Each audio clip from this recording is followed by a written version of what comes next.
LPB, di sini bersama saya Felicia Kurniawan dan Demetra Sandria Sinergi dari Binus School Bekasi.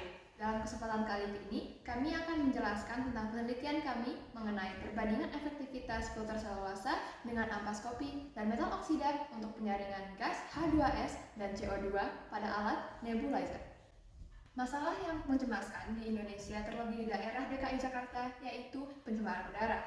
Pencemaran udara dapat dihasilkan dari banyak faktor, terlebih faktor industri yang membuat banyak CO2 beredar di udara, dan juga banyaknya tempat pembuangan sampah yang ada di Indonesia menyebabkan adanya gas H2S yang berbahaya di udara juga. Kondisi udara yang buruk ini menimbulkan tingkatnya kasus-kasus seperti PPOK, kanker paru, pneumonia, dan asma di masyarakat Indonesia. Sehingga semakin banyak orang menggunakan alat bantu pernafasan karena kurangnya kadar O2 di udara. Alat bantu pernapasan yang sering digunakan pada bidang medis yakni nebulizer. Tapi sayangnya, alat nebulizer memiliki filter yang bisa terbuat dari polistiren atau menggunakan styrofoam, yaitu tidak ramah lingkungan. Ini adalah pertanyaan yang kami harap dapat terjawab ketika penelitian selesai. Uji yang pertama kita lakukan yakni uji iodimetri untuk mengukur efektivitas sampel-sampel kami dalam menyaring gas H2S.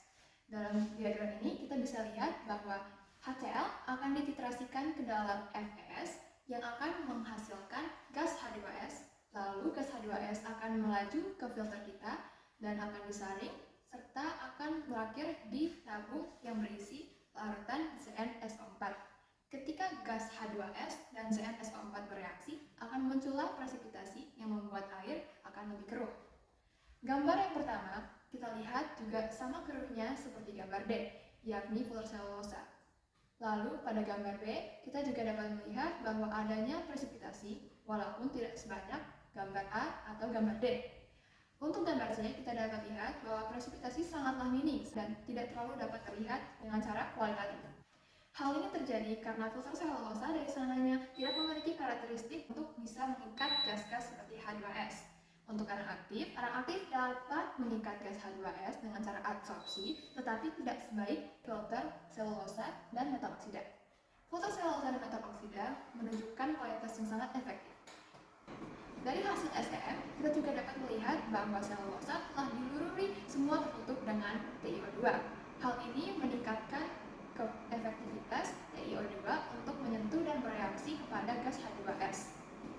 Selanjutnya, kami juga melakukan uji penyaringan CO2 menggunakan air kapur. Pada gambar tersebut bisa dilihat bahwa selang dari mesin nebulizer akan dihubung pada tabung reaksi yang akan diisikan oleh air kapur, dan tabung reaksi tersebut akan ditutupi oleh plastik wrap. Pada celah filter udara di nebulizer, kami akan melakukan proses peniupan gas CO2 yang dihasilkan dari pernapasan kami. Selanjutnya, kita juga akan mengukur nilai TDS atau total dissolved solids setelah proses peniupan, dan juga sebagai nilai acuan negatif dan nilai acuan positif kami. Garis di bawah ini menunjukkan nilai acuan positif di mana kadar CO2 di air kapur tinggi, dan di garis ini dapat dilihat nilai acuan negatif di mana kadar CO2 di air kapur rendah. Dengan itu kita bisa lihat filter selulosa kami memiliki kecenderungan menuju nilai acuan negatif, dan filter arang aktif kami memiliki kecenderungan menuju nilai acuan positif, dan filter metal oksida kami memiliki kecenderungan menuju nilai acuan positif.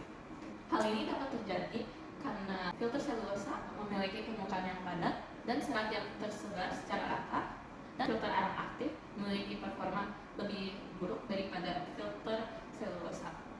Ini dimungkinkan karena adanya celah-celah besar yang kita bisa dilihat dari hasil SEM kita. Ini dispekulasi disebabkan oleh penggunaan sodium alginate yang tidak cocok. Dengan itu, filter metal oksida kami adalah paling buruk untuk menyaring gas CO2. Ini kemungkinan karena udara berkandung CO2 tidak dapat melewati lapisan solja yang menyelimuti serat selulosa yang dapat menyaring CO2. Tertera di layar yang merupakan hasil kesimpulan penelitian kami. Dengan penelitian ini, kami harap kami dapat mendorong kawan-kawan peneliti untuk ikut serta mencari solusi dan mencoba membuat